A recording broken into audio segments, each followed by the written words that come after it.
बिस्मिल्लाहिर्रहमानिर्रहीम। अस्सलाम वालेकुम क्लास, क्या हाल है, कैसे हैं आप लोग? उम्मीद करते हैं आप खैरियत से होंगे और आपके तमाम कोर्सेज जो लास्ट सेमेस्टर्स के हैं वो परफेक्टली आपने अच्छी तरह से आपने उन्हें कवर किया होगा और यही भी उम्मीद है कि आपने तमाम के तमाम कोर्सेज जो हैं वो अच्छे ग्रेड से पास भी किए होंगे। हमारा जो आज का कोर्स है वो हम जो बात करेंगे, हमारा आज जो है इंट्रोडक्टरी लेक्चर है और हम जो बात करेंगे हमारी बात होगी रेगुलेटरी एडमिनिस्ट्रेटिव इंस्टीट्यूशंस के ऊपर। हम वन बाय वन तमाम चीज़ों को देखेंगे कि why regulations are important and what is the major role which is played by the regulatory authorities and what is actually regulatory authorities mean, how they are actually contributing towards the economic development of Pakistan. हम साथ साथ पाकिस्तान के अलावा हम दूसरी developing as well as developed countries भी example जो है उनको हम साथ साथ कोट करेंगे और जो मेन हमारा फोकस रहेगा वो हमारे पास रहेगा एडमिनिस्ट्रेटिव इंस्टीट्यूशंस के ऊपर।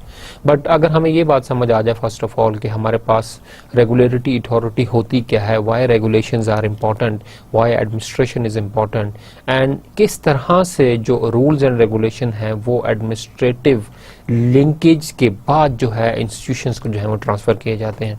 हर कंट्री के अंदर जो है वो डिफरेंट किस्म के एडमिनिस्ट्रेटिव इंस्टीट्यूशंस होते हैं और एडमिनिस्ट्रेटिव इंस्टीट्यूशंस के होने का जो मेन आपके पास पर्पस है is to control the positivity, is to promote the positive thing and is to control the negative impact of whatever is doing. For example आप जो है ड्रग कंट्रोल अथॉरिटी देख लें, ठीक है, ड्रग अपनी जगह पर, मंशियात अपनी जगह पर एक जानलेवा आपके पास जो है वो चीज़ है, उसको अगर कंट्रोल ना किया जाए तो आपके ओवरऑल सोसाइटी के ऊपर जो है उसका इम्पैक्ट पड़ता है। ठीक है, तो अगर आपके पास इस तरह की अथॉरिटीज़ नहीं होंगी जो इस तरह के नशा आवर चीज़ों को, ड्रग्स को जो है वो मॉनिटर नहीं करेंगी, तो of course you don't have the possibility कि आप अपनी सोसाइटी को जो है वो एक मंशियात के जो इम्पैक्ट से आप जो है उसको आप बचा सके। तो this is very important thing. इस तरह हमारे साथ और भी बहुत सी चीज़ें हैं, हम वन बाय वन तमाम रेगुलेटरी अथॉरिटीज़ को डिस्कस करेंगे, लेकिन इनिशियली जो हमारा फोकस रहेगा वो जो है वो रेगुलेटरी अथॉरिटीज़ के ऊपर रहेगा कि हम रेगुलेशन के ऊपर प्रॉपर बात करेंगे, हम एडमिनिस्ट्रेटिव के ऊपर बात करेंगे, हम एडमिनिस्ट्रेटिव लॉज जो है हम उनके ऊपर बात करेंगे, why regulations are important in the country, how regulations are actually contributing towards the good governance policy. हम गुड गवर्नेंस की बात भी करेंगे, हमारे पास क्या चीज़ ऑलरेडी आपके पास मास्टर पब्लिक एडमिनिस्ट्रेशन में आपका ज़्यादा फोकस जो है वो एडमिनिस्ट्रेशन की तरफ ही रहा है and most of the time you are dealing with the public administration. तो आपको ऑफ कोर्स आपके पास एक बैकग्राउंड नॉलेज है कॉन्स्टिट्यूशन का, आपके पास इंस्टीट्यूशन का नॉलेज है।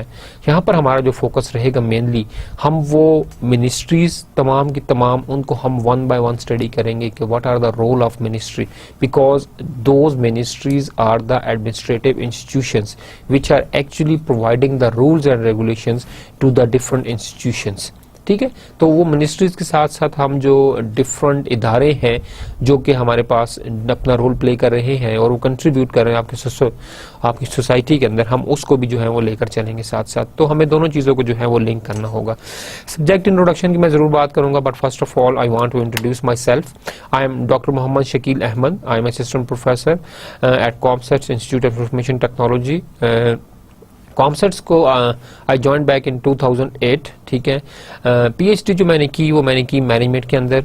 My actual thesis focus was on the community empowerment and decentralization. तो मेरा जो ज़्यादा फोकस रहा वो how can you transfer the powers to the community so that community can better decide about their fates. Community के जो needs हैं अगर आप उनको कैटर करते हुए कम्युनिटी को डिसीजन मेकिंग पावर देंगे और कम्युनिटी को ये आप अथॉरिटी देते हैं that they should decide whatever they require. Mean my thesis focus was on need based development और you can say community driven development. Those projects which are required by the community, only those projects should be favored by the government. Government जो है खुद intervene ना करे, ठीक है, बल्कि community के जो नीड बेस्ड प्रोजेक्ट्स हैं उनको जो है जो गवर्नमेंट है वो फोकस करे। कम्युनिटी अपने नीड खुद आइडेंटिफाई करे, अपने प्रोजेक्ट खुद आइडेंटिफाई करे, they should submit to the government and government should look into those projects and then they give chance to the community to implement. Community को आप चांस देखो आपके पास इम्प्लीमेंटेशन इसके अंदर करे।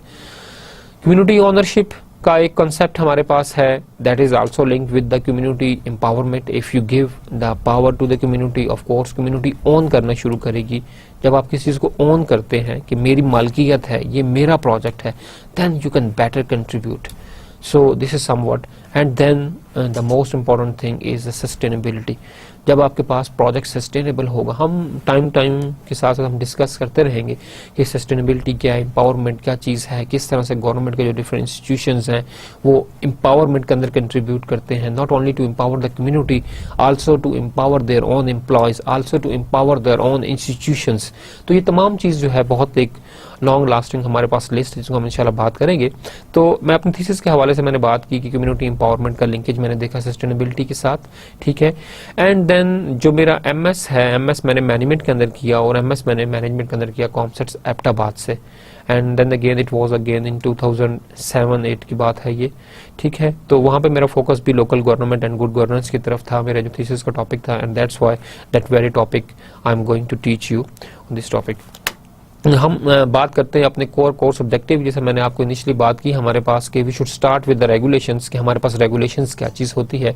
फिर हम बात करेंगे अपने पास एडमिनिस्ट्रेटिव की, एडमिनिस्ट्रेशन हमारे पास क्या चीज़ है, what is administration law, administration का लॉ हमारे पास क्या चीज़ है, how the administration is actually linking with the different governmental institutions. हमने उनकी लिंकेज भी बनानी है अपने डिफरेंट गवर्नमेंट के इंस्टीट्यूशन के साथ। तो हमने जिस तरह अपने कोर्स के जो कोर ऑब्जेक्टिव है हम इसकी बात करेंगे। फिर इंशाल्लाह मैं आपको एक बुक रिकमेंड करूंगा, आपके पास जो है वो हैंडआउट्स भी हैं इस कोर्स के, तमाम जो स्लाइड्स आपके पास हैं उनकी जो डिटेल्स आपके पास हैं वो आपके पास जो हैंडआउट्स हैं कोर्स के, उसके अंदर आपके पास जो है वो अवेलेबल हैं। आप उन हैंडआउट्स को यूज करते हुए अपने पास चीज़ों को डिफरेंट जो है वो आप उनको लिंकेज कर सकते हैं। जो बुक आपको प्रोवाइड की जाएगी वो आपको पीडीएफ के फॉर्म में बुक मिलेगी, क्योंकि ऑफ कोर्स आपके पास जो है हार्ड फॉर्म में शायद मार्केट में अवेलेबल ना हो या लाइब्रेरी में अवेलेबल ना हो, तो आप उसको बुक, या मैं आपको एक लिंक बता दूंगा, उस लिंक से जाकर भी आप उस बुक को इजीली पीडीएफ के फॉर्म में डाउनलोड करके उसको आप जो है वो प्रिंट आउट करवा सकते हैं, या उसको आप पीडीएफ रीडर के अंदर जो है उसको आप जो है स्टडी कर सकते हैं। हमारे पास जो कोर्स ऑब्जेक्टिव है अगर हम उसकी बात करें तो हमारे पास regulatory authorities deal with the area of administrative laws, regulation और रूल मेकिंग। हमारे पास जो है actually the codifying and enforcing the rules and regulation and imposing supervision और oversight for the benefits of public at large. जो भी आपके पास administrative authorities हैं, जो इंस्टीट्यूशंस हैं, इनके जो बनाने का मेन मकसद आपके पास है वो that is the first important thing, that you have to enforce the law, you have to enforce the rules and regulation. For example अगर आपके पास एक इदारा है, ठीक है, उस इदारे के अंदर अगर आपके पास नज़्म ज़ब्त नहीं है, रूल्स एंड रेगुलेशंस नहीं है, आपके पास एक अथॉरिटी नहीं है, स्पैन ऑफ कंट्रोल आपके पास नहीं है। स्पैन ऑफ कंट्रोल मीन कि अथॉरिटी आपके पास किसके पास कितनी है, कौन बंदा किसके अंडर जो है काम कर रहा है, who is the boss, who is the manager, who is the subordinate. और हमारे पास एक प्रॉपर हिरार्की होना जो है वो बहुत ज़्यादा ज़रूरी है। अगर आप प्रॉपर ऑर्गेनाइजेशन के अंदर जो है वो कंट्रोल बिल्ड करना चाहते हैं तो you must have to bring that hierarchy into the organization. तो स्पैन ऑफ कंट्रोल जो है वो आपको एक बहुत ज़्यादा हेल्प करता है एक हिरार्की को जो है वो डिज़ाइन करने के अंदर। जिस तरह हमने बात की कोडिफाइंग, जिस तरह हमने बात की हमारे पास के जो भी आपके पास रूल्स एंड रेगुलेशंस है, rule and regulation must be something authorized by law. आपके पास जो भी रूल्स हैं, रेगुलेशंस हैं, उसका लॉ के साथ लिंकेज होना बहुत ज़रूरी है। हर कंट्री के अंदर अपने लॉज हैं और जो कंट्री के अपने सिटीजन्स हैं उनके लिए रूल्स अलग होते हैं, एंड द इमिग्रेंट्स जो फॉरेनर्स आपके पास आते हैं उनके लिए रूल्स एंड रेगुलेशन आपके पास क्या होते हैं वो अलग होते हैं। तो इन दोनों चीज़ों को you have to differentiate between them। तो इन चीज़ों को देखते हुए you have to encode the laws, you have to encode the information, you have to separate the laws according to the regulatory bodies जो हमारे पास हैं, जो आपके पास जो चीज़ें हैं उनकी लिंकेज आपके पास जो है बनती चली जाती है। तो जिस तरह हमने यहाँ पे बात कहा कि रेगुलेटरी एजेंसीज जो हैं they are mostly linked with administrative laws, और जो हमारे पास एडमिनिस्ट्रेटिव लॉज हैं, the purpose of administrative laws is to design और रेगुलेट द रूल्स। हमारे पास रूल को बनाना है, उनको इनकोड करना है, देन उनको इन्फोर्स करना है। देखिए रूल तो आपके पास जो है इंस्टीट्यूशंस के अंदर बन गए, जिस हमने बात की मिनिस्ट्रीज के अंदर आपके पास एक रूल बनता है। फॉर एग्जांपल आप देखें कि हमारे पास एक प्रोजेक्ट जो है जब डिज़ाइन किया जाता है तो प्रोजेक्ट आपके पास एक टॉप लेवल पे गवर्नमेंट की जो मेन आपके पास गवर्निंग बॉडीज हैं, जो मिनिस्ट्रीज हैं, वहाँ पे एक प्रोजेक्ट डिज़ाइन किया जाता है। फिर वो प्रोजेक्ट्स जो है आपके पास डिफरेंट एजेंसीज या जो इंस्टीट्यूशंस हैं उनको ट्रांसफर किया जाता है कि those are the implementing agencies. वो फिर अपने पास इम्प्लीमेंटिंग एजेंसीज जो हैं वो उनको पब्लिक के अंदर जो है इम्प्लीमेंट करती हैं। बट पब्लिक के अंदर जब आप इम्प्लीमेंट करते हैं तो the main focus is on कि आपने किस तरह से और किस पैटर्न से इस रूल को जो है वो फॉलो करवाना है। तो उसके लिए आपको कुछ ना कुछ रूल रेगुलेशन रखे जाते हैं। फॉर एग्जांपल देखिए, आप एमपीए के अंदर आए हैं, आपने स्टडी अपनी की है, तो आपके पास एक प्रॉपर स्कीमा है स्टडी का। इस तरह से नहीं है जी बस आए बैठे बस आपको डिग्री मिल जाएगी, ऐसा नहीं है। You have a proper trend कि आपने क्लासें अटेंड करनी है, ठीक है, आपने लेक्चर्स अटेंड करने हैं, फिर इसके साथ साथ आपके पास डिफरेंट आपको असाइनमेंट्स मिलती हैं। असाइनमेंट्स आप अटेम्प्ट करते हैं जो कि आपके कोर्स का ही पार्ट होता है, ठीक है। और फिर उसके साथ उसके बाद आप क्या करेंगे कि आपने अपने क्विज़ेस देने हैं कि जो आप पढ़ रहे हैं क्या आप उसको प्रॉपरली अंडरस्टैंड कर रहे हैं या अंडरस्टैंड नहीं कर रहे। उसके लिए हमने डिफरेंट क्विज़ेस जो है उनको हमने डिज़ाइन किया होता है, ठीक। फिर इसके बाद आपके पास एग्जाम्स होते हैं, आपके पास फर्स्ट सेशनल होता है, सेकंड सेशनल होता है। Whatever contents you covered you have to be appear in the sessionals. वो आपको सेशनल्स को अटेम्प्ट करना जरूरी है। अगर आप अटेम्प्ट नहीं करेंगे तो आपकी ग्रेडिंग कट जाएगी। ऐसा नहीं है कि आप अटेम्प्ट ना करें और आप ग्रेडिंग भी लग जाए। So there are the rule regulation full fledge. अगर आप देखें तो एक प्रॉपर स्कीमा है। द सेम थिंग कि आपके पास जब भी कोई लॉ इंप्लीमेंट होता है तो आपके पास जो है फुल फ्लैज जो है उसकी रूल रेगुलेशन है। फॉर एग्जांपल आपने अपना आईडी कार्ड बनवाना है, आईडी कार्ड बनवाने के लिए आपको अपना फॉर्म बे चाहिए, ठीक है, कि you must have the parental identification, ठीक है। तो आपके पास एक प्रॉपर रूल रेगुलेशन है कि आप इस तरह कार रजिस्टर करनी है आपने, उसके लिए कुछ डॉक्यूमेंट्स रिक्वायर्ड है। ऐसा नहीं है जी गाड़ी आपके नाम पर भी नहीं है, आपके पास गाड़ी के डॉक्यूमेंट्स भी नहीं और कहें जी मेरे नाम पर रजिस्टर कर दे, ऐसा कभी पॉसिबल नहीं होगा, ठीक है। क्यों? क्योंकि डिफरेंट रेगुलेशन एजेंसीज ने रूल्स बनाए हैं, कुछ डॉक्यूमेंट्स चाहिए। आपने वीजा लगवाना है, आप किसी और कंट्री में जाना चाहते हैं तो यू नीड द डॉक्यूमेंट्स, आपको डॉक्यूमेंट्स चाहिए, ठीक है। आप कहीं जॉब के लिए जा रहे हैं, they ask for the degrees are the verification that या you are the qualified person. तो इस तरह से आपके पास रूल रेगुलेशन जो है वो हेल्प करते हैं किसी भी कंट्री को एक चीज़ को मैनेज करने में, एक चीज़ को हेल्प आउट करने में। तो हमारे पास जो रेगुलेशंस हैं, जो रूल्स हैं, वो आपके पास डिफरेंट जो एडमिनिस्ट्रेटिव इंस्टीट्यूशंस हैं उनको हेल्प आउट करते हैं कि वो उस चीज़ को इन्फोर्स कर पाएँ, ठीक है। प्रॉपरली इन्फोर्समेंट आपके पास तभी होगी जब कोई रूल रेगुलेशन होगा। फॉर एग्जांपल अगर आपको पता है कि आप एक्सीडेंट करेंगे, आप रूल ब्रेक करेंगे तो आपके ऊपर फाइन लगेगा, that is one of the regulation. तो आप कभी भी रूल ब्रेक नहीं करेंगे बिकॉज यू नो कि अगर मैं ये गलत हरकत करूंगा, इशारा तोड़ता हूं, मैं गाड़ी स्पीड लिमिट से ज्यादा चलाता हूं, तो आपके चांसेस हैं कि आपका जो है वो चालान होने के चांसेस हैं, आपको फाइन हो सकता है। तो दिस इज अ रूल। तो देखा आपने कि रूल ने एक चीज को इन्फोर्स किया कि आप जो है अपनी लिमिट्स के अंदर गाड़ी चलाएं। तो दैट इज द थिंग कि आप जो है वो जब चीजों को लेकर चलते हैं साथ साथ, तो रूल्स जो हैं वो आपको हेल्प करते हैं कि आपकी सेफ्टी भी रहेगी, रोड पे जो दूसरे लोग चल रहे हैं उनकी सेफ्टी भी है, and of course you are the responsible citizen and this is your obligation that you have to follow the rule. आपने जो रूल है उनको आपने जो है फॉलो करना है। तो ये हमारे पास एक चीज रूल के ऊपर हमने बात की। अनदर इंपॉर्टेंट थिंग हमारे पास जो है इम्पोजिंग सुपरविजन और oversight for the benefit of the public at large. जब भी आप रूल रेगुलेशन बनाते हैं या रूल रेगुलेशन बनाने का पर्पज आपके पास ये होता है that you not have to facilitate the single entity. जब आप रूल बनाते हैं तो रूल फॉर ऑल, कि रूल आपके पास जो है ओवरऑल कंट्री के लार्ज पब्लिक के लिए, ओवरऑल जो आपके पास कंट्री के अंदर लोग हैं उनके लिए वो रूल होता है। रूल सिर्फ ये नहीं कि जो शहर में रहते हैं उनके लिए रूल है, जो गांव में रहते हैं उनके लिए कोई आपके पास जो है वो कानून नहीं है। बिल्कुल ऐसा आपके पास नहीं है, ठीक है। आपके पास तमाम सिटीजन्स एक इंडिपेंडेंट कंट्री के अंदर इक्वल राइट्स रखते हैं। हर बंदे का अपना एक राइट है, हर सिटीजन का अपना है वो राइट है, और उस राइट को अचीव करने के लिए वो क्या करेगा कि उसको रूल जो है वो बाउंड करता है। और जो लॉ है कंट्री का वो एक ओवरऑल पॉपुलेशन के हर बंदे को जो है वो फैसिलिटेट करता है।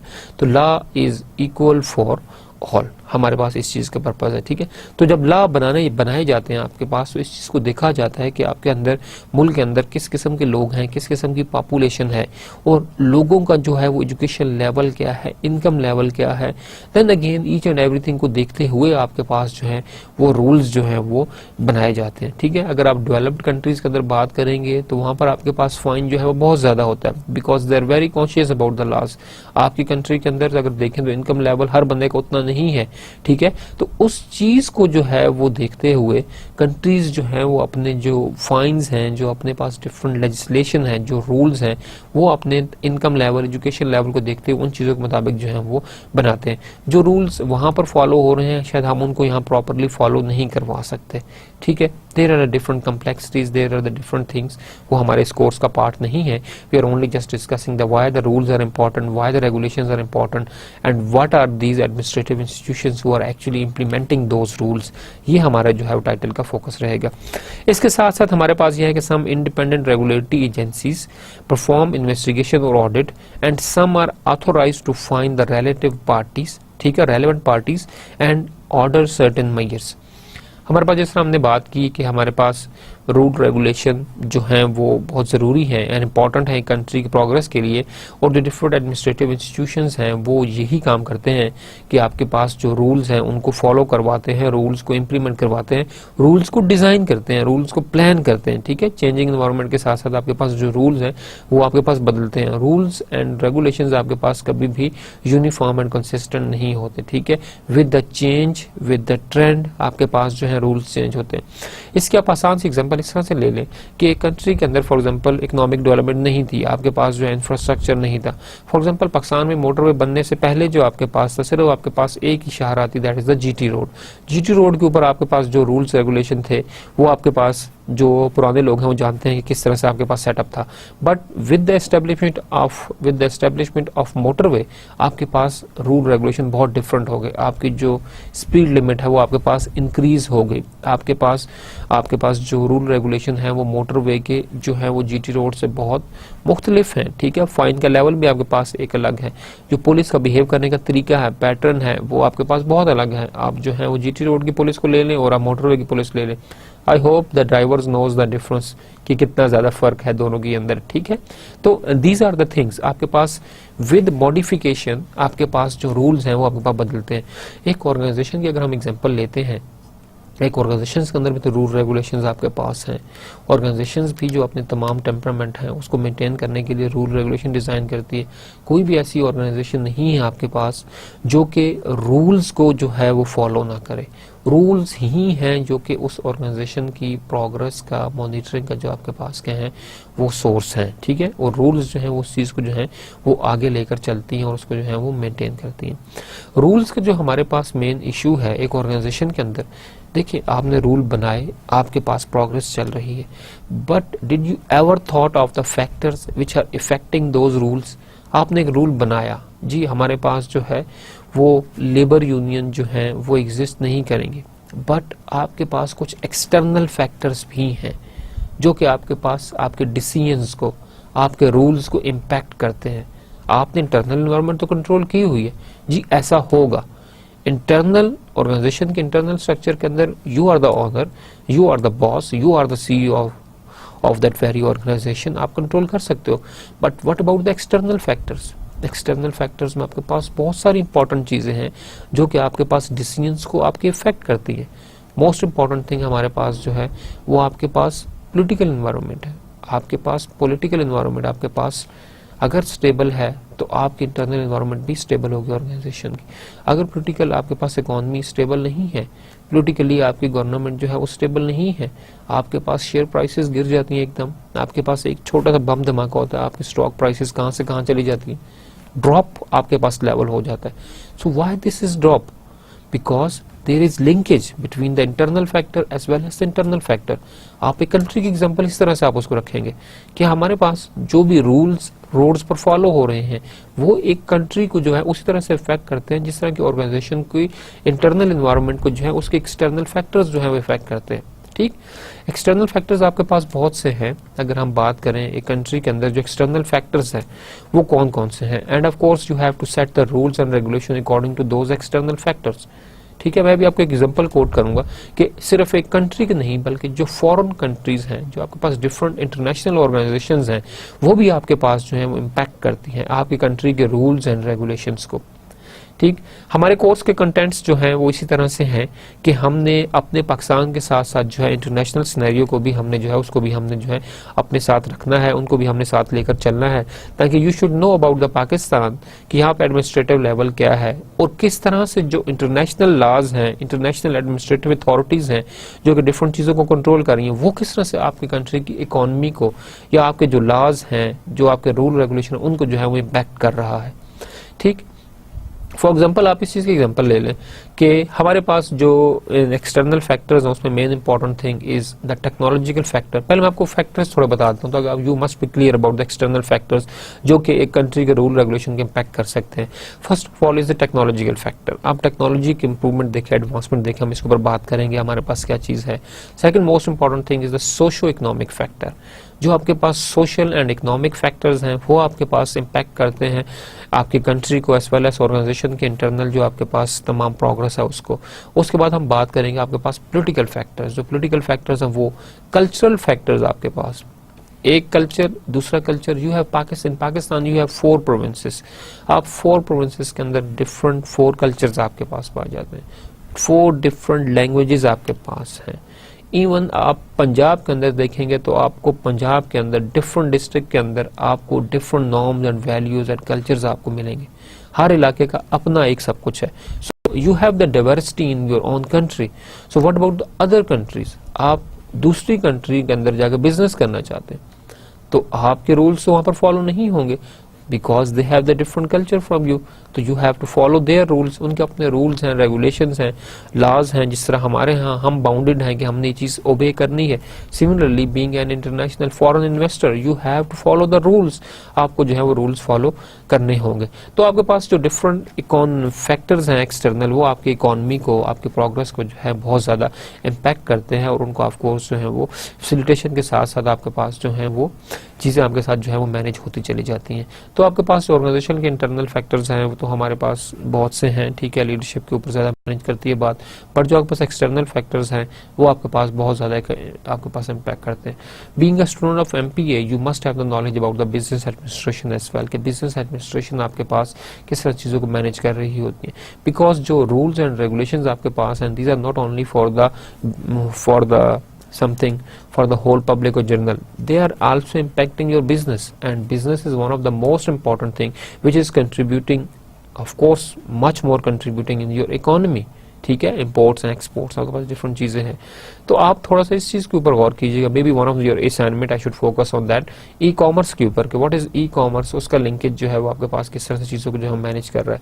तो हमारे पास खैर ये डायरेक्शंस हैं डिफरेंट के एक ऑर्गेनाइजेशन के अंदर भी जो है रूल रेगुलेशन होना जरूरी है, because there are so many external factors which are actually impacting. तो रूल्स एंड रेगुलेशन ऑर्गेनाइजेशन के एक्सटर्नल इन्वायरमेंट के साथ साथ चेंज होते रहते हैं। सिमिलरली जो आपके पास कंट्री प्रोग्रेस करती है तो रूल्स एंड रेगुलेशन आपके पास जो है वो मॉडिफिकेशन आपके पास आते चले जाते हैं। जो रूल जो लॉज आपके पास 1947 में थे, 1960 में थे, वो आपको अभी 2014 में शायद नहीं मिलेंगे। So there is difference between the laws जो पहले थे जो अब है। So this difference, why this difference? Because जो आपकी इकोनॉमी ग्रो करी, जो आपके पास पॉपुलेशन रेट बढ़ रहा है, एजुकेशन लेवल जो आपके पास ग्रो कर रहा है, उसके साथ साथ आपके पास चीजें जो है वो मैच्योर होती चली जा रही हैं। ठीक है, तो हमारे पास डिफरेंट रेगुलेटरी एजेंसीज हैं। फॉर एग्जाम्पल रूल्स आपके पास हैं, अगर आप रूल्स फॉलो करेंगे यू विल बी गुड। अगर आप टैक्स पे करते हैं the government has nothing with you, but अगर आप टैक्स नहीं पे करेंगे तो आपके पास डिफरेंट इंस्टीट्यूशन है। For example federal board of revenue FBR, आपके पास of course you have the penalty because you are not paying the tax आपके पास है वो आप पे नहीं कर रहे। तो दैट इज द थिंग। आपके पास चेक एंड बैलेंस भी है। तो चेक एंड बैलेंस करने के लिए आपके पास जो रेगुलेटरी अथॉरिटीज हैं वो डिफरेंट जो है इंस्टीट्यूशंस डेवलप करती हैं और वो इंस्टीट्यूशन उस चीज़ को इंश्योर करते हैं कि जो आपके पास लॉज बनाए गए हैं वो प्रॉपरली फॉलो भी हो रहे हैं, उनको इम्प्लीमेंट भी किया जा रहा है, एंड हमारे पास डिफरेंट चीज़ें जो हैं उनको जो है वो रेगुलेट करने में भी जो है गवर्नमेंट की हेल्प करते हैं। सिर्फ रूल रेगुलेशन को फॉलो करना नहीं है हमारे पास, जो डिफरेंट रेगुलेटरी एजेंसीज हैं इनका जो एक और मेन पर्पज है दैट इज़ द अवेयरनेस, कि आपने पब्लिक के अंदर जो है वो अवेयरनेस डालनी है कि किस तरह से आप चीज़ों को मॉडिफाई करके इनको जो है आप अपने इन्हांस कर सकते हैं। देखिए, जब आप इंफॉर्मेशन देते हैं किसी को तो इंफॉर्मेशन आपको लेनी भी चाहिए। हमारे यहाँ जो इन्फॉर्मेशन है वो 2 वे प्रोसेस है। इन्फॉर्मेशन हमारे पास जो है वो 1 वे प्रोसेस नहीं है। जब आप किसी को इन्फॉर्मेशन देंगे तो उसके बदले में वो बंदा कुछ बोलेगा भी, वो आपको कुछ बताएगा भी। जब आप ये चांस देंगे कि सिर्फ इंफॉर्मेशन लो नहीं बल्कि add something in that information, तो आपके पास वैल्यू एडिशन तभी आएगी उस इंफॉर्मेशन के अंदर, otherwise there is no use of that thing. ठीक है, तो आपके पास चीजें जो है वो मैनेज साथ साथ आपके पास जो है होती रहती है, आपके पास चीजें जो साथ साथ जो है वो चलती रहती हैं। सो that is the very important thing कि आपके पास जो है वो ऑडिट का होना भी जरूरी है। अब ऑडिट आपके पास क्या है, जब आप लॉज की बात करते हैं कि ये रूल रेगुलेशन है, इसको आपने फॉलो करवाना है, तो उसके अंदर आपके पास audit is another important factor. चले ऑडिट की हम एक आसान एग्जांपल में आपसे बात करता हूं कि आपको मैंने एक काम दिया कि आपने ये काम करना है, तो क्या ये अच्छा रहेगा कि मैं उस काम का पूछूं आपसे बाद में, हाँ भाई आपने काम किया? जी सर मैंने काम किया। ठीक है, कैसे किया? सर ये मैंने इस तरह से किया। जब आपको कोई असाइनमेंट मिलती है उसकी आपके पास ग्रेडिंग भी होती है। ये तो नहीं होता कि आपने असाइनमेंट जमा कराई और आपके फुल ग्रेड आ गए, ऐसा नहीं है। There are some requirement for that very assignment. आपने जो असाइनमेंट की, आपने ये चीज भी कवर करनी है, आपने ये चीज भी कवर करनी है, इस चीज का आपने कंपैरिजन करना है, you have to link this thing with that very topic. तो पर्पस हमारे पास क्या है कि आपके पास रिक्वायरमेंट्स एंड स्पेसिफिकेशन उस टास्क की क्लियर हो। जब आपके पास कोई टास्क दिया जाता है तो उसके बाद आपके पास अथॉरिटी भी दी जाती है। जब आप आपको असाइनमेंट देते हैं तो यू और द एक आप अथॉरिटी, एक आप इंफॉर्मेशन कहाँ से उठा रहे हो, इंफॉर्मेशन वैलिड हो, इंफॉर्मेशन जो है वो वैलिड सोर्स से आपके पास हो, इंफॉर्मेशन अप टू डेट आपके पास हो, न्यूली रेफरेंसेस आपने साइट की हो, प्लेजराइज्ड आपके पास ना हो। दिस इज योर रिस्पॉन्सिबिलिटी कि आप उसको किस तरह से उठाते हैं।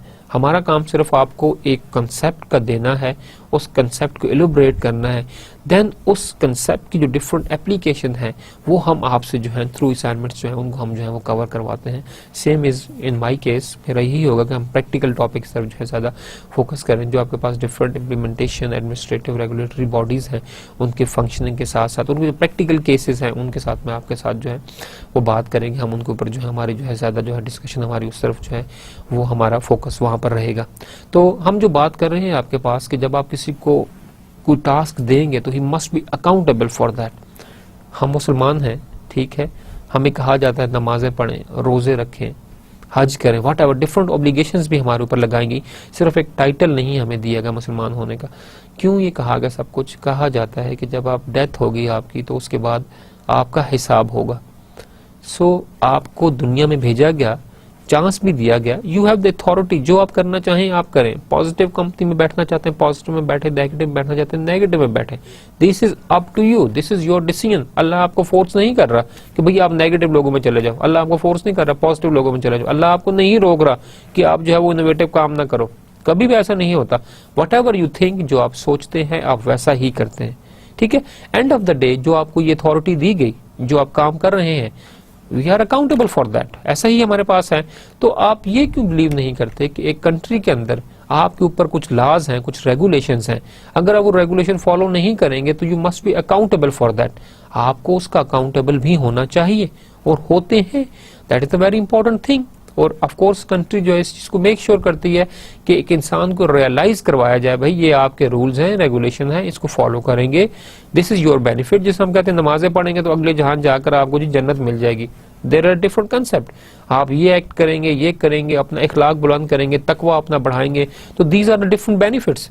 Same thing that you are following the rules and regulations and each rule and regulation have benefit for you, not only you but the country. अगर आप एक अच्छे इंसान हैं तो आपकी सोहबत में और लोग भी बैठेंगे और वो भी आपसे बेनिफिट उठाएंगे। सेम थिंग अगर आप रूल फॉलो करेंगे तो उसका ओवरऑल बेनिफिट एक कंट्री के अंदर आपके पास जाएगा। तो there is an factor of accountability. Accountability in other word is called audit. आपका ऑडिट है, ठीक है। जो लोग काम कर रहे हैं, जो लोग डिफरेंट इंस्टीट्यूशंस में हैं, they know what is audit meant and how much important is that audit for an organization. और उस ऑडिट के दिन वो क्या कुछ करते हैं वो भाई साहब वो आपको खुद बताएंगे जिनके ऑडिट होते हैं आपके पास। So this is something but this is very practical thing कि जब आपके पास कोई चीज दी जाएगी, आपको अथॉरिटी, आपके पास कुछ काम या पैसा दिया जाएगा आपको for investment, and of the day you must be accountable for that. So audit is another important thing, and audit is not to just criticize the thing. Audit is just to make sure that the organization is following the rules, जो rules regulation follow किए गए थे उनको follow कर रहे हैं या follow नहीं कर रहे हैं। And if there is some issues with the rule and there need some modification, तो वो modification भी आपके पास जो है आहिस्ता आहिस्ता आपके पास जो चीज़ें हैं वो आपके पास जो है वो होती चली जाएंगी और वो आपके पास जो चीज़ें हैं वो आपके पास एडजस्ट होती चली जाएंगी. And some are authorized to find the relevant parties, ठीक है, एंड ऑर्डर सर्टेन मेजर्स. अब ऐसा तो आपके पास नहीं होगा कि आपको पैसे भी दे दिए कि आप अब बिजनेस स्टार्ट करें और एंड ऑफ द डे आपसे किसी ने पूछा भी नहीं, हाँ भाई वो बिजनेस शुरू भी किया कि आपने नहीं किया. नहीं, ऐसा नहीं होता. जब आप बैंक से लोन लेते हैं, जब आप इदारों के साथ डिफरेंट जो हैं उनके साथ आप कमिटमेंट करते हैं, तो end of the day you are authorized, you have to be accountable in front of those institutions. ठीक है, तो आपको जो है वो इंस्टीट्यूशन के सामने accountable. If you did very well, that is good, no problem at all. लेकिन अगर आप नहीं सही तरह से एक्ट करते, then that very thing is very much problematic. तो ये आपके पास जो है चीजें जो है वो प्रॉब्लमेटिक होती हैं. And in that case the very institution will going to fine you. वो आपके पास फाइन करेंगे कि आपके पास जो चीजें हैं वो आपके पास क्या है, वो फाइन है और वो आपको फाइन करेंगे. और ऑफ कोर्स जब फाइन होगा तो सर्टेन मेजर्स भी होंगी. The institution they want to make sure कि नेक्स्ट टाइम आप जो है ऐसा नहीं करेंगे. अगर आपके पास पैसा है और आप मिस्टेक पे मिस्टेक करते चले जाएंगे, तो that doesn't mean that you have the money and you should break the rule. ऐसा नहीं है. तो देयर नीड सम मेजर्स कि जो आपके पास उन रूल्स को फॉलो करवाएं, उन रूल्स को एक्ट करवाएं और देखें कि ये बंदा दोबारा जो है इस चीज को जो है वो इस लॉ को दोबारा ब्रेक ना करे. In this course, we should provide more insight on each of the regulatory bodies in the Pakistan. Regulatory bodies हमारे पास पाकिस्तान के अंदर डिफरेंट हैं. जिससे मैंने आपके पास कहा कि first of all we should start with ministries, कि हमारे पास डिफरेंट मिनिस्ट्रीज कौन कौन सी हैं, because that is the administrative institutions. And then we should discuss about the regulatory bodies in Pakistan. For example आप पीटीए की बात करें, ठीक है, Pakistan telecommunication authority. And of course हर बंदा मोबाइल यूजर है और पता है कि पीटीए क्या है, हमारे पास क्या क्या हमारे पास चीजें हैं, वो क्या कौन कौन से रूल्स रेगुलेट करती हैं. ठीक है, हमारे पास पीटीए की जो है कौन सी कंपनी के पास कितने यूजर्स होने चाहिए, किस किस्म की नेटवर्क क्वालिटी आपके पास जो है वो होनी चाहिए. ठीक है, तो आपके पास डिफरेंट चीज़ें हैं. चल जब हम बात करेंगे पीटीए के ऊपर, पाकिस्तान टेलीकम्युनिकेशन अथॉरिटी, जब हम बात करेंगे, हमारे पास एक बॉडी है, हम उसकी एक ओवरऑल फंक्शंस, उसके डिस्क्रिप्शन, लॉज, रूल्स, रेगुलेशन, हम तमाम की तमाम चीज़ें जो है उनको हम डिस्कस करेंगे. Because that is the actual core course के what are those regulatory administrative institutions. इनको हमें वन बाय वन डिस्कस करना है. हम जो है ओगरा को डिस्कस करेंगे. ठीक है, हमारे पास देन अगर हम बात करें तो हम जो आपके पास डिफरेंट बॉडीज हैं लाइक पैमरा को हम डिस्कस करेंगे. लाइक एचईसी, आपके पास education, higher education commission, higher education के ऊपर जो है डिफरेंट रेगुलेशंस जो है वो higher education commission. What about the foreign scholarship, what about the local scholarships, क्या अपॉर्चुनिटीज हैं, क्या बेनिफिट्स हैं, एचईसी क्यों बनाया गया, what is the purpose of that very institution. Different जो आपके पास कंट्रीज के अंदर डिफरेंट यूनिवर्सिटीज हैं, उनकी प्रोग्रेस को मॉनिटर करना है, क्या करना है आपके पास, एजुकेशन का लेवल बढ़ाना है आपने पास. तो what is the different institution function, हम इसके ऊपर वन बाय वन जो हम बात करेंगे. ठीक है, आपके पास स्टेट बैंक एंड अदर, आपके पास एक अथॉरिटी है, एक एडमिनिस्ट्रेटिव बॉडीज है जो कि बैंक्स को ओवरऑल जो है रूल्स एंड रेगुलेशंस आपके पास हैं उनको फॉलो करता है. आपके पास एटीएम, ठीक है, आपके पास लिखा होता है कि if you have any complaint directly call to this number. आप स्टेट बैंक को डायरेक्टली जो है आप इन्फॉर्म कर सकते हैं जी दैट एटीएम मशीन अगर बंद रहती है, बैंक इसे प्रॉपरली मेंटेन करे. तो of course there are different ways to complain the things to not only bank को तो सर्विसेज प्रोवाइड की जा रही हैं, बट इसके साथ साथ बैंक के चेक एंड बैलेंस भी रखी जा रही है. And the client he is authorize to directly discuss with that monitoring bodies जो उस चीज को जो है वो मॉनिटर कर रही है आपके पास चीजों को. तो हमारे पास डिफरेंट इंस्टीट्यूशंस हैं और इन तमाम इंस्टीट्यूशन का मकसद आपके पास ये है कि जो आपके पास डिफरेंट बिजनेस सेक्टर्स हैं, जो आपके पास डिफरेंट इंस्टीट्यूशंस हैं, जो डिफरेंट आपके पास वर्किंग सेक्टर्स हैं, इकोनॉमिक ग्रोथ में जो कंट्रीब्यूट कर रहे हैं, उनके लिए रूल्स रेगुलेशन बनाना, उनको फॉलो करवाना. ठीक है, तो हम वन बाय वन इन तमाम इंस्टीट्यूशंस के ऊपर जो है वो बात करेंगे. So this is all about our course objective. So what is the learning objective of this course? हम इस कोर्स में सीखना क्या चाहेंगे. लाइक जैसे अभी हमने बात खत्म की, मैं उसी चीज को कनेक्ट करूंगा आपके साथ कि आपके पास डिफरेंट रेगुलेटरी बॉडीज जो हैं उनको हमने पढ़ना है one by one, so that you should know the function of each and every regulatory bodies. Not only the function but actually how they are facilitating the public at large. तमाम के तमाम जो पब्लिक है उसको किस तरह से facilitate कर रहे हैं, ठीक है। और कौन कौन से ऐसे रूल एंड रेगुलेशंस हैं जो कि एक बीइंग अ लेमैन हमें नहीं पता, but being a student of public administration you must know that या if there is OGRA, if there is PTA, these are the rules which must be implemented। हमें कई चीज़ों का पता ही नहीं होता, हमारे पास अवेयरनेस ही नहीं है, ठीक है। हमारे पास डिफरेंट चीज़ें आती हैं, हम सिर्फ वो चीज़ देखते हैं जिससे हमें बेनिफिट हो रहा है। डिफरेंट चीज़ें होती हैं जिनसे हमें बेनिफिट औरों से भी हो रहा होता है, बट हम उन चीज़ों को नहीं देखते because they are the complex things. वो लॉ के अंदर हमारे पास प्रोविजन है लॉ के अंदर डिफरेंट चीज़ों की, बट वी डोंट नो, इसलिए हम उन चीज़ों को जो है वो फॉलो ही नहीं करते। So we should discuss each and everything about each and every body. This course is design to provide insight on each of the regulatory body authorities in Pakistan. हम बात करेंगे वन बाय वन, मिनिस्ट्रीज की बात करेंगे, हम regulatory authorities की बात भी करेंगे, और जो रेगुलेटरी एडमिनिस्ट्रेटिव इंस्टीट्यूशंस हैं हम उनकी बात भी करेंगे, ठीक है। Rules and regulation agencies including their functions, not only the rules and regulation but it also mean what are their functions. हम उन फंक्शंस को भी जो है, इनको भी जो है हम अपने जो है उनको भी हमारा फोकस होगा, उनको भी हम कंसिडर करेंगे। What is administrative law and it's implication. Administrative law होना क्यों जरूरी है? क्या एडमिनिस्ट्रेटिव लॉ सिर्फ इदारों के अंदर होता है, या एडमिनिस्ट्रेटिव लॉ हमारे पास जो है वो एक कंट्री के लिए आपके पास होता है? So you have to be very much clear that administrative laws जो कंट्री के हैं वो जो हैं वो किन इदारों के लिए हैं, और जो एडमिनिस्ट्रेटिव लॉ जो इंस्टीट्यूशंस के लिए हैं वो किन इदारों के लिए। सो हम इन दोनों चीज़ों को जो है वन बाय वन डिस्कस करेंगे, ठीक है। फर्स्ट ऑफ ऑल रेगुलेशन की बात करेंगे, फुल फ्लैज रेगुलेटरी हमारे पास बॉडीज क्या होती है, रेगुलेटरी हमारे पास रेगुलेटरी इकोनॉमिक्स है वो हमारे पास क्या चीज़ है, how regulatory bodies are something contributing towards the good governance practice, and what are the quality functions of a regulatory body in a country, ठीक है। फिर हम बात करेंगे एडमिनिस्ट्रेटिव लॉ की, एंड फिर हम बात करेंगे आपके पास डिफरेंट मिनिस्ट्रीज की, ठीक है।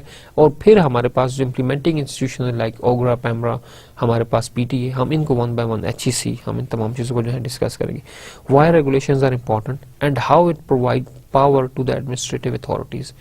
ऑफ कोर्स मतलब कि हमने तमाम इंस्टीट्यूशंस की बात की कि हमारे पास इंस्टीट्यूशंस हैं, ठीक, but how these institutions they are going to contribute towards the power. वो पावर के अंदर किस तरह से आपके पास जो है वो कंट्रीब्यूट आपके पास कर रहे हैं, ठीक है। जब आप रूल्स बनाते हैं, रेगुलेशन बनाते हैं, तो एक्चुअली आप एक एडमिनिस्ट्रेटिव या एक इंस्टीट्यूशन को आप पावर्स देते हैं, और उस पावर के अंदर जो रूल्स एंड रेगुलेशन है वो फंक्शंस इंप्लीमेंट करवा लेते हैं। What ever he is the minister, what ever उनके जो भी ग्रेड है, नॉट मैटर एट ऑल, वो हमारा बिल्कुल भी मैटर नहीं करता, ठीक है। बल्कि हमारे पास जो इंपॉर्टेंट चीज़ है वो हमारे पास ये है कि आपके पास किस तरह से चीज़ें जो है वो आगे जो है एक्सटेंड हो सकती है, आपके पास चीज़ें जो है आपके पास वो आगे बढ़ सकती हैं। तो इन चीज़ों को जो है वो हमारे पास लिंकेज बनना हमारे पास जो है बहुत ज़्यादा ज़रूरी है।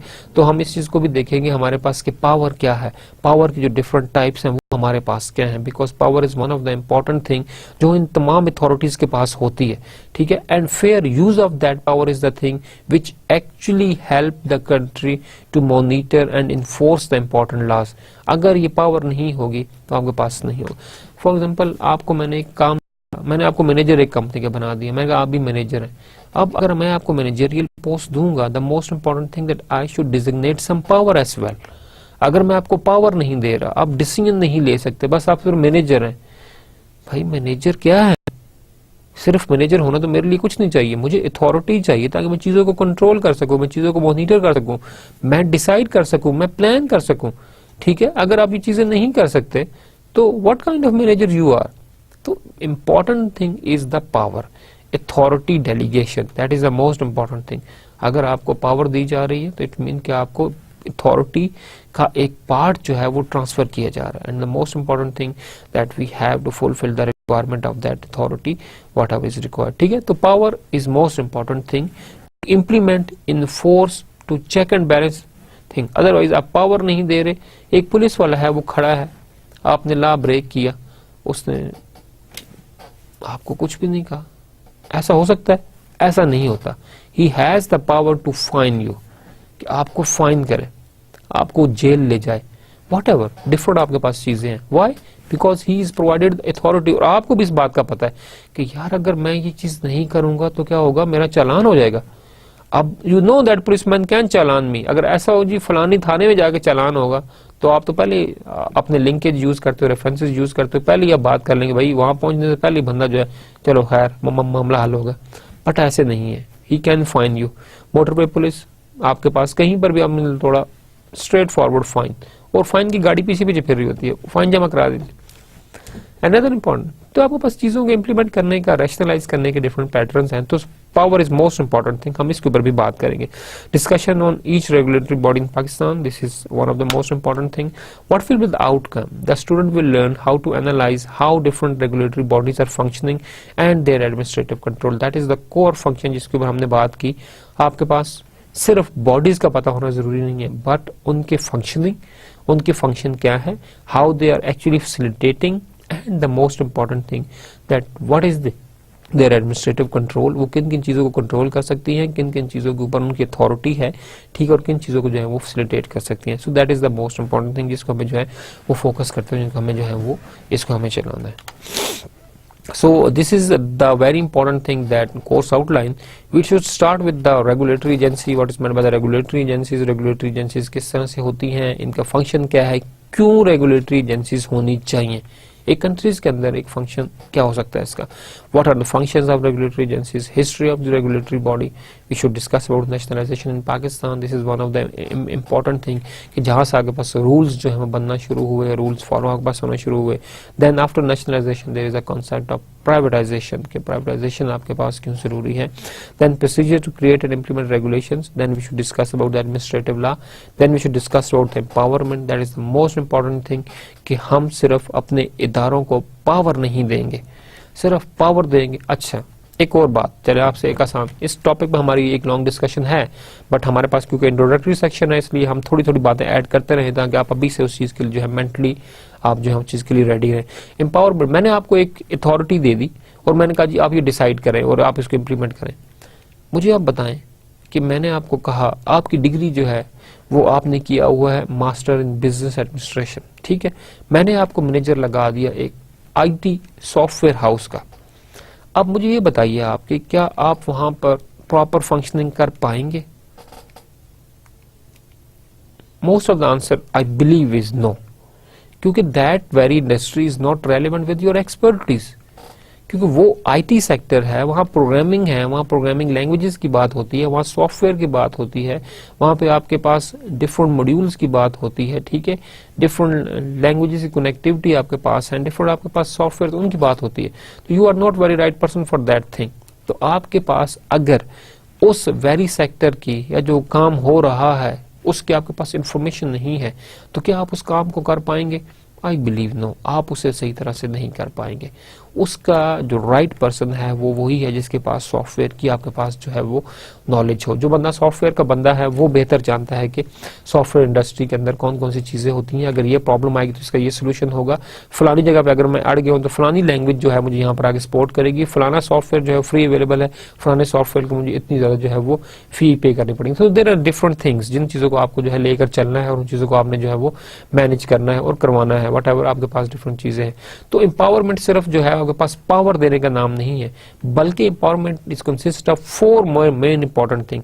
The first important thing is the authority delegation. आपको अथॉरिटी दी गई कि आप डिसीजन मेकिंग कर सके, बट डिसीजन मेकिंग के साथ साथ the most important thing is the timely information, कि आपके पास जो इन्फॉर्मेशन है उसका टाइमली होना भी जरूरी है। एक चीज आपने करवानी है, एक चीज आपने जो है एक प्रोसीजर उसको आपने इंप्लीमेंट करना है, आपको आखिरी डेडलाइन पर चला जी ऐसे होना है, तो can you implement that thing? I believe no, you can not. ठीक है, आपके पास टाइमली इंफॉर्मेशन हो, आपके पास प्लानिंग का टाइम हो, इंप्लीमेंटेशन का टाइम हो, आपके पास एरर्स भी होते हैं, मिस्टेक्स भी होती हैं, उनको रेक्टिफाई करने के आपके पास जो है वो भी टाइम हो, then you can better contribute towards something. Otherwise आप तो दोबारा कभी भी उस चीज को जो है कंट्रीब्यूट नहीं कर पाएंगे।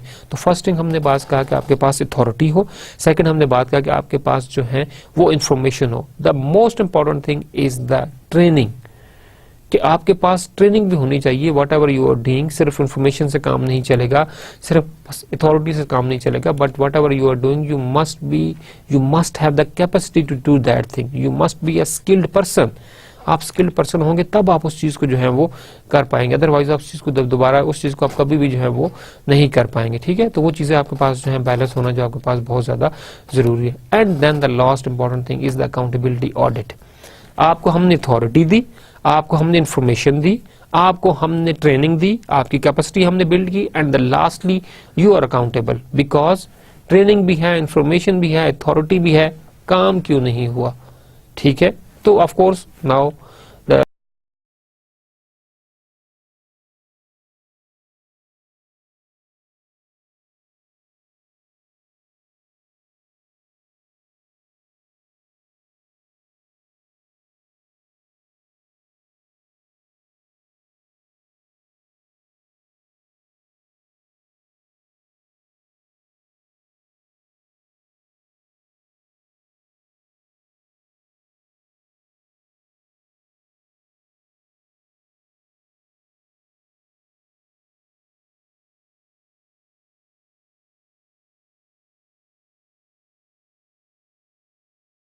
की जो ग्रोथ है उसके अंदर जो है वो बहुत बड़ा कंट्री इकोनॉमी के अंदर बहुत बड़ी कंट्रीब्यूशन बिजनेस करता है आपके पास, तो उनके लिए रूल रेगुलेशन होना भी जरूरी है। We should just touch that thing कि हमारे पास कौन कौन से रूल रेगुलेशन है जो बिजनेस रिफॉर्म्स और बिजनेस रेगुलेशन के अंदर आपके पास आते हैं। रेगुलेटरी बॉडीज इन पाकिस्तान, हम रेगुलेटरी बॉडीज की बात करेंगे, ठीक है, one by one. Then ministries in Pakistan, then the NEPRA, पेंद्रा, नेपरा, HEC, ओग्रा, ड्रैप, हमारे पास ड्रैग रेगुलेशन, ठीक है, एसोसिएशन कॉर्नर हमारे पास जो है, इनको हम बात करेंगे वन बाय वन। तो हमारे पास that is the most important slide for you people, so be very careful, be very very careful. I believe कि there are 4 assignments of 15 marks, ठीक है, उनकी ग्रेडिंग 15 मार्क्स की होगी। There are 4 quizzes and those 4 quizzes should be graded under 10 marks and then you have sessional 1, उसके 10 number हैं, sessional exam 2, उसके हमारे पास 15 नंबर है। So in total you will get the 50 marks, and these are the very easiest marks because everything in your hands। जो आपको पढ़ाया जाता है उसी के अंदर से आपका क्विज आता है, जो आपको पढ़ाया जाता है the most relevant assignment to that subject। so आपके पास 25 नंबर तो बहुत आसान है, जो पढ़ाया जाएगा उसी के अंदर से आपके पास फर्स्ट एंड सेकंड सेक्शनल आएगा। Again things are not problematic, so the final examination you have the 50 marks and then total it is this, but the most important thing and it is highlighted in red that you have to take 50 marks, at least 50 marks, okay। So this is the reference book, the political economy of public administration, institutional choice in the public sector, it is from the Moore H Horn, ठीक है। ये book आपके पास bookzz.com books.com से आपको easily PDF form available. I am repeating address bookzz.com, वहां से जाके आप ये टाइटल सर्च करें, you will get the PDF, ठीक है। तो PDF आप वहां से डाउनलोड कर सकते हैं। So first of all we should start with what is meant by the regulation. Regulation हमारे पास क्या चीज होती है? A regulation is a rule और लॉ डिजाइन टू कंट्रोल और govern conduct mean whatever act, उसको आपने गवर्न करना है, उसको आपने इम्प्लीमेंट करवाना है, चलाना है, उसके लिए आपके पास जो है वो लॉज हैं, rules and regulation, that is actually called regulation. In statist हम बात करते हैं स्टैटिस्ट मैकेनिज्म, हमारे पास जो स्टैटिज्म एक हमारे पास in political sciences, statism is a belief that the state should control either economic और सोशल पॉलिसी और बोथ टू सम डिग्री, ठीक है। तो हमारे पास जो एक स्टैटिस्ट है that is actually a phenomena. Political sciences के अंदर आप भी जो है MPA पॉलिटिकल साइंसेस सब्जेक्ट हमारे पास है, तो यहाँ पर हमारे पास कंट्री जो है आपके पास social as well as political दोनों को कंट्रोल करे, या एक को करे या दोनों को करे, ठीक है। हमारे पास या तो सोशल को करे या पॉलिटिकल को करे या फिर दोनों को आपके पास करे। तो ऐसी कंट्रीज के अंदर आपके पास क्या statist mechanism, it can also be extended to monitoring and enforcement of the rules as established by the primary and और डेलीगेटेड लेजिस्लेशन। प्राइमरी जो आपका अपना कंट्री का लॉ या किसी और लॉ के थ्रू आपके पास सेकेंड इन कमांड लॉ जो आपके पास है डेलीगेटेड लेजिस्लेशन, ठीक है, उसके थ्रू अगर आपने किया है तो दोनों चीजों को आपने देखना है। In this form it is generally a written instrument containing rules having the force of statist law, ठीक है, as oppose to the natural laws. Natural laws के वो अपोजिट आपके पास होते हैं, क्योंकि कंट्री लॉज जो होते हैं वो कंट्री के लिए हैं, नेचुरल लॉज जो है वो अपने हैं, लेकिन कंट्री लॉ अपने जरूर बनाता है। आपके पास नेचर में भी सेफ्टी की डिफरेंट चीजें हैं, आपके पास डिफरेंट चीजें हैं जिनको आप करते हैं। फॉर एग्जांपल आप पोल्यूशन की एग्जांपल ले लें कि नेचर ने पोल्यूशन को खत्म करने के लिए अपना मैकेनिज्म बिल्ट इन उनके पास है, but there are some laws which the country impose, ताकि आप उस नेचर का जो मैकेनिज्म है उसको आप जो है वो सेव कर सकें। ओजोन लेयर आपके पास डिप्लीट होना शुरू हो गई, तो उसको कवर करने के लिए of course there are some measures which already been taken by the scientist by the different countries. क्यों? क्योंकि एक नेचुरल मैकेनिज्म है वो तो लॉ है ही है, but there are some country laws जो उस नेचुरल मैकेनिज्म को जो आपके पास जो है उसको भी आपके पास जो है वो प्रोडक्ट करे। But most important thing that the rules and regulation always written form में आपके पास होते हैं। जब भी आपके पास जाते हैं आप, ठीक है, ट्रैफिक पुलिस के पास तो रिटर्न कॉपी मिलती है, ये रिटर्न आपके पास है। आप बैंक में जाते हैं, फॉर्म होता है, आप फिल करते हैं, उसके बैक पे फुल फ्लेज रिटर्न चीजें आपके पास होती है। ऐसा नहीं होता कि आप बैंक में आगे बाद में पढ़ लें, ऐसा नहीं है। फॉर्म पीछे लिखा है, पहले पढ़ें, उसके बाद आप जो है वो फॉर्म को बस साइन करें। So that is a very important thing, that written thing is आपके पास, that is the approved law. Other forms of regulation are the self regulation. Self regulation आपके पास कंट्री जो है अपनी उनकी सेल्फ रेगुलेशंस होती हैं, जिस हमने बात की स्टैटिज्म हमारे पास क्या है, that country have the two kinds of control. First of all the economic, ठीक, control, and second one is the social policy और the both control with to a single government. तो आपके पास that is called statism. Economic statism हमारे पास another concept. Economic statism promote the view that the state has major necessary and legitimate role in directing the economy. जो आपके पास मुल्क की इकोनॉमी है, जो इकोनॉमिक प्रोग्रेस है, that must be something controlled by the country government, and that and there must be rules available in the country that they itself build the rules आपके पास जो इकोनॉमी है उसको गवर्न करे। Import export policy आपके पास है, budget आपके पास बनता है, बजट के अंदर चीज़ों को कंट्रोल भी किया जाता है, टैक्सेस बढ़ाए जाते हैं, लगाए जाते हैं। क्यों? Because the government is looking each and everything. तो हमारे पास this is come like this is economic, ठीक है, हमारे पास that is called economic statism. हमारे पास अनदर इंपॉर्टेंट थिंग कि either directly through state-owned enterprises or other type of machinery of the government or indirectly through the economic planning. Economic planning हमारे पास planning division है which plan each and everything, हमारे पास उनका अपना है। Third prize हमारे पास जो हमारे पास थर्ड पार्टी इंटरप्राइज हमारे पास है, ठीक है, स्टेट ओन्ड एंटरप्राइजेस हमारे पास हैं। कंट्री की जो गवर्नमेंट है they are actually something designing the laws, this is no problem at all, वो बना रही है laws. But another important thing हमारे पास कि क्या ऐसी स्टेट ओन्ड इंटरप्राइजेस भी हैं जो कि उन लॉज को इन्फोर्स करती हैं। तमाम के तमाम लॉज जो हैं वो आपके पास गवर्नमेंट नहीं बना सकती, but there are the different institutions जो कि डिफरेंट चीजों के साथ डील करते हैं और उन डील करने के दरमियान they feel that this law is mandatory and this rule regulation is required.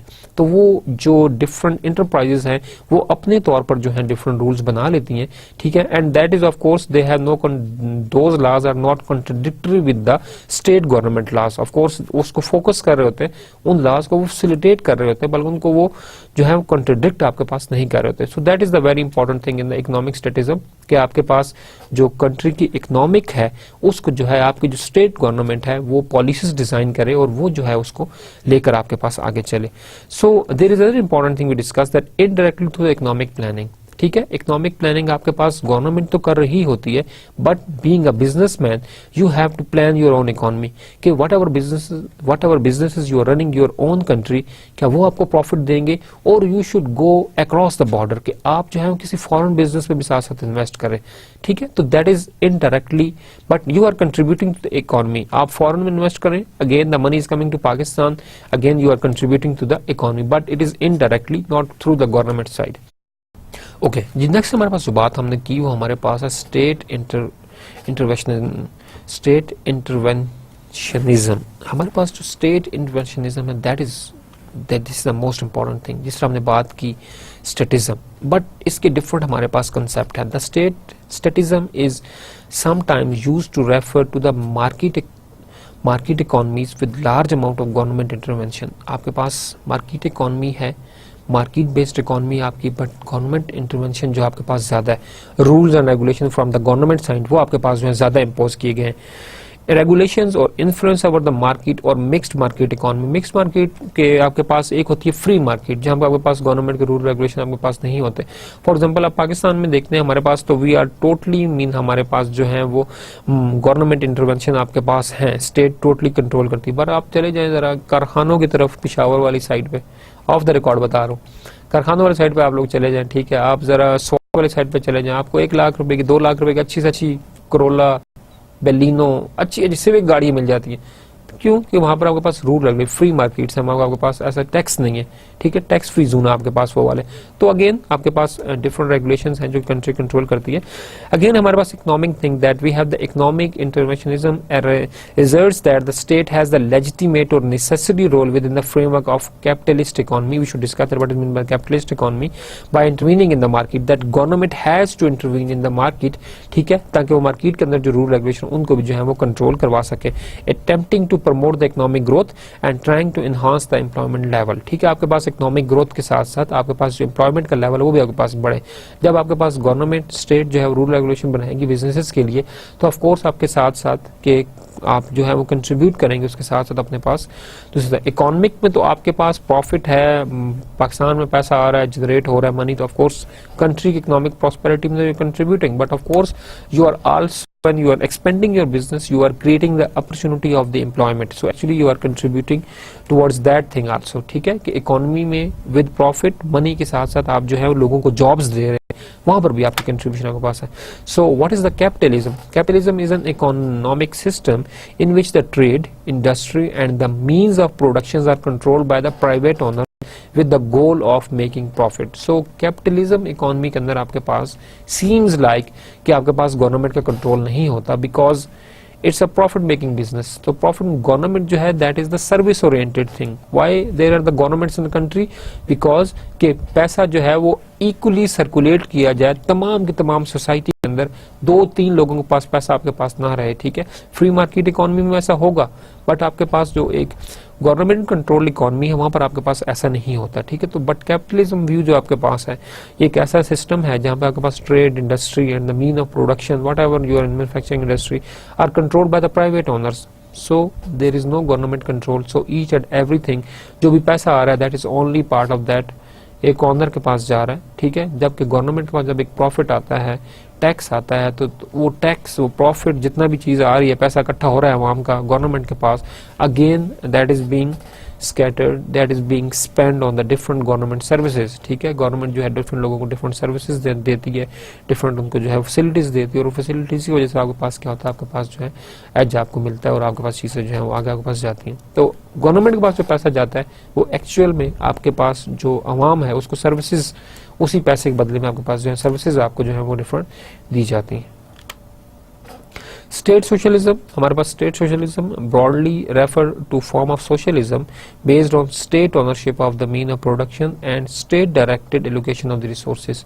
So capitalism view different है, that a single owner has the control over the profit, over all the businesses, but in the state socialism, ठीक है, that state has the control over all the businesses, over the mean of production, on the industry, ठीक है, and state directed allocation of resources, and state is the one who actually direct the resources को कौन सी जगह पर कितना resource आपने जो है वो देना है, ठीक है। If you have your own business, of course you just capture all the resources, so you are using those resources, others are not using those resources। जबकि आपके पास स्टेट सोशलिज्म ऐसा नहीं है, गवर्नमेंट डिसाइड कि कौन सा रिसोर्स किसको कितना देना है आपके पास। It is often used in Soviet type economic system of former communist state. हमारे पास सेम थिंग लाइक सोवियत, हमारे पास जो इकोनॉमिक सिस्टम है it was same, that the government always decide कि किस चीज़ को कितना पार्ट देना है, और तमाम कंट्रोल जो बिजनेस का था वो आपके पास जो है वो सेंट्रल गवर्नमेंट के पास आपके पास हुआ करता था। सो स्टेट कैपिटलिज्म, स्टेटिज्म में be use to refer state capitalism. State capitalism refer to form of capitalism that future high concentration of state owned commercial enterprises, again mean controlled is again provided to the state owned जो है enterprises, उनको जो है तमाम की तमाम जो चीजें हैं वो आपके पास दी जाती हैं। State social institutions, हमारे पास an important feature of the socialist state is that existence of numerous हमारे पास state sponsored social organization, for example trade union है, यूथ ऑर्गेनाइजेशन है, वुमेन्स आपके पास हैं, ऑर्गेनाइजेशन, टीचर्स हैं, राइटर हैं, जर्नलिस्ट हैं, प्रोफेशनल हैं, कंज्यूमर कांग्रेस हैं। ये हम नेक्स्ट स्लाइड में, हम नेक्स्ट लेक्चर में हमारे पास हम इन डिटेल बात करेंगे, ठीक है। हमारे पास कई बार डिफरेंट जो हैं आपके पास स्टेट ऑनर सोशल इंस्टीट्यूशंस हैं जो कि which integrated in the political system, whatever these institutions are, ठीक है। यूनियन लेबर आपके पास है, यूथ ऑर्गेनाइजेशंस है, of course they are again supported by the government, government के सपोर्ट के बगैर ये इदारे बन भी नहीं सकते और ना आपके पास जो है वो चल सकते हैं। But the main thing is to protect the something rights of that very thing. State union हमारे पास लेबर यूनियन लेबर्स के लाज को देखती है, यूथ काउंसिल जो है वो यूथ को हमारे पास देखती है, वुमेन ऑर्गेनाइजेशन वुमेन राइट्स के ऊपर फोकस करती हैं, ठीक है, ट्रेड एसोसिएशन ट्रेड्स के ऊपर करती है। सो ईच एंड एवरी बॉडी जो भी हमारे पास डिफरेंट एसोसिएशंस बनी हुई हैं उनका मेन पर्पज हमारे पास यही है कि हमारे पास अपने जो राइट्स हैं उनको जो है प्रोटेक्ट किया जाए। किस तरह से आपके पास state social institution in some socialist states, representatives of these organizations are guaranteed a certain number of seats on the national legislative bodies. Different countries आपके पास जो है वो सोशलिज्म स्टेट्स के आपके पास स्टेट सोशलिस्ट स्टेट्स के अंदर जो आपके पास डिफरेंट हमने डिफरेंट इंस्टीट्यूशंस बॉडीज पढ़ी, हमारे पास उनको जो है प्रॉपरली जो है वो आपके पास जो असेंबलीज हैं नेशनल है उसमें आपके पास सीट्स मिलती है। लाइक आपके पास पाकिस्तान के अंदर आपके पास जो है किसान की सीट्स होती हैं, ठीक है जी, आपके पास प्रोविजनल असेंबली के अंदर आपके पास किसान की सीट होती है, आपके पास फीमेल्स की सीट जो है इतने % फीमेल का होना ज़रूरी है। तो डिफरेंट सीट्स हमारे पास जो है वो अवेलेबल हैं जो कि आपके पास डिफरेंट नेशंस के अंदर जो है वो सपोर्ट करती हैं ताकि वुमेन राइट्स के बारे में वो वहाँ जाके एटलीस्ट जो है वो कंट्रीब्यूट कर सकें, वो बात कर सकें, ठीक है। तो हर कंट्री के लॉ के अंदर जो है ये मैंडेटरी होता है कि इन लोगों की सीट अकलियतों की सीट लाइक आपके पास अकलियती बरादरीज हमारे पास हैं उनकी भी सीट्स जो है आपके पास नेशनल प्रोविजनल असेंबलीज में होते हैं ताकि वो अपने राइट्स को वहाँ पर जाकर बता सके, डिफेंड कर सके आपके पास। Then in socialist state, the social organizations are expected to promote social unity and cohesion, to serve as a link between the government and society. These organizations actually is a source to create the linkage between the society and the government. जो society के मसाइल हैं उनको government तक जो है वो पहुँचाते हैं, and to provide a forum of recruitment of new communist party members. Summary अगर हम बात करें तो हमने आज बात की कि हमारे पास रेगुलेशन क्या है, फिर हमने स्टेटिज्म की बात की, फिर हमने डिफरेंट टाइप्स ऑफ स्टेटिज्म की बात की, फिर हमने डिफरेंट जो सोशल इंस्टीट्यूशंस हैं हमने उनको देखा कि हमारे पास कितने डिफरेंट किस्म के सोशल इंस्टीट्यूशंस हैं जो कि आपके पास कंट्रीब्यूट करते हैं हमारे पास चीज़ों को लिंकेज बनाने में। जितने भी आपके पास डिफरेंट सोशल इंस्टीट्यूशंस हैं, the purpose of those very institution is to develop a link between the society and government. अब गवर्नमेंट जो मिनिस्ट्रीज हैं they are not directly interacting with the public, उनके पास फर्स्ट ऑफ ऑल तो आपके पास जो इलेक्टेड रिप्रेजेंटेटिव्स हैं they are the one who actually अपने इलाके के प्रॉब्लम्स अपने इलाके के लोगों के मसाइल उनको लेकर आते हैं, ठीक है हमारे पास। बट हमारे पास कई दफ़ा इलाका बड़ा होता है and of course they are एक बंदा तमाम इलाके के नहीं होता, तो हमारे पास वहाँ पे डिफरेंट स्टेट और इंस्टीट्यूशंस हैं, हमारे पास NGOs हैं, हमारे पास डिफरेंट लेबर यूनियंस हैं, एसोसिएशंस हमारे पास हैं। So those association are the source to bring up with the problems, जो प्रॉब्लम्स हैं उन वेरी स्पेसिफिक लोगों के साथ उन इदारों के साथ वो क्या करती है उनको आगे लेकर जाती है, उनको आगे चलाती हैं और उनको जो है कि जो है वो फैसिलिटेट और एकमोडेट जो हमारे पास जो है वो करती हैं। सो this is all about today lecture जो हमने आज बात की कि हमारे पास रेगुलेशंस क्या है, स्टेटिज्म हमारे पास क्या है, हमारे पास कैपिटलिज्म इकोनॉमी हमारे पास क्या है, ठीक है। हमने थोड़ा सा ऐड किया था कि हमारे पास फ्री मार्केट कौन सी होती है, फिर हमने बात कहा कि स्टेट सोशलिज्म हमारे पास क्या चीज़ है। स्टेट सोशलिज्म के अंदर हमने बात की थी कि आपके पास जो गवर्नमेंट जो है वो कंट्रोल करती है तमाम रिसोर्सेज को, गवर्नमेंट डिसाइड करती है हमने रिसोर्सेज कहाँ पर देने किसको नहीं देने। जबकि इसके कंट्रास्ट में हमारे पास जो है कैपिटलिज्म इकोनॉमी है, ठीक है। कैपिटलिस्ट इकोनॉमी हमारे पास जो है कि जितने भी रिसोर्सेज हैं, जितने भी रिसोर्सेज के ऊपर डिसीजन है, जो बिजनेसेस हैं that are owned by the private owners और तमाम प्रॉफिट उन प्राइवेट ओनर्स के पास आपके पास रह जाता है। जबकि जो स्टेट सोशलिज्म है उसमें जितना भी प्रॉफिट जितना भी टैक्स वो इकट्ठा होता है वो अगेन जो है उस कंट्री के लोगों को जो है हम सर्विसेज की फॉर्म में गवर्नमेंट अगेन जो है उसको रिपीट करती है। इंशाल्लाह in the next lecture we should discuss about why regulations. हमने बात की कि हमारे पास रेगुलेशंस क्या होती हैं, स्टेटिज्म क्या चीज़ है, सोशलिज्म हमारे पास क्या चीज़ है, कैपिटलिज्म हमारे पास क्या चीज़ है, but why the regulations, regulation for what, ठीक है, what are the different types of regulation, and then we should discuss the importance of regulation. So thank you very much for today's lecture. Inshallah see you in next lecture. Assalamu alaikum wa rahmatullahi wa barakatuh.